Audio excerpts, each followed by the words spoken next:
Religious miracles, most people think they're ancient history, locked away in dusty books. But what about a documented miracle from right here in America, witnessed by hundreds of people less than 150 years ago? You know what fascinates me about the Champion Shrine story?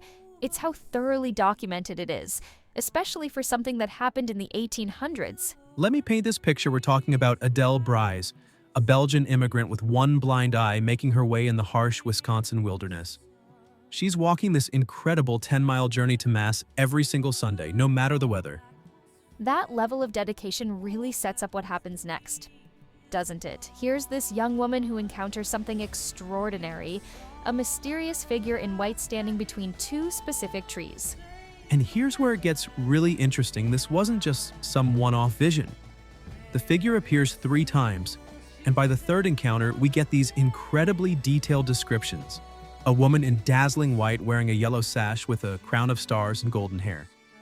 What strikes me most is Adele's very human response when this figure who identifies herself as the Queen of Heaven tells her to teach children about salvation.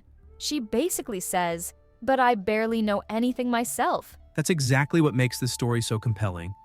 Here's someone who never learned to read or write, yet she goes on to travel up to 50 miles teaching children, often trading household chores just for the chance to provide religious instruction.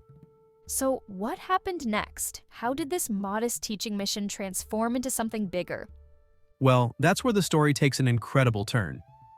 By 1861, they'd built a convent, school, and chapel.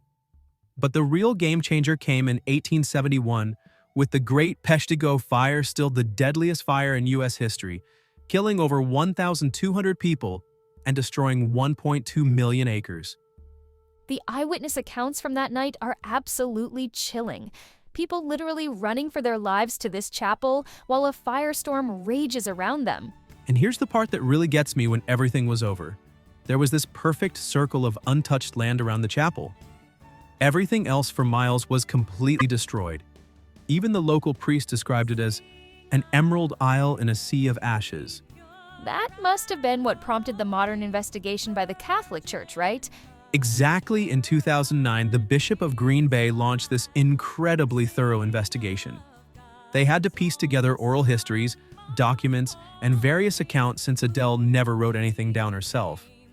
And in 2010, it became the first approved Marian apparition site in U.S. history. You know what's remarkable?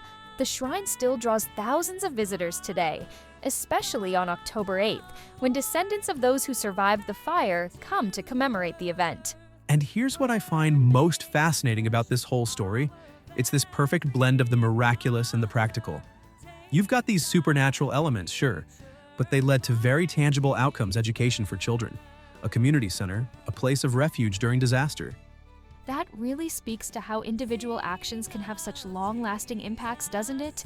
This one woman's experience created something that's still meaningful to people over 150 years later.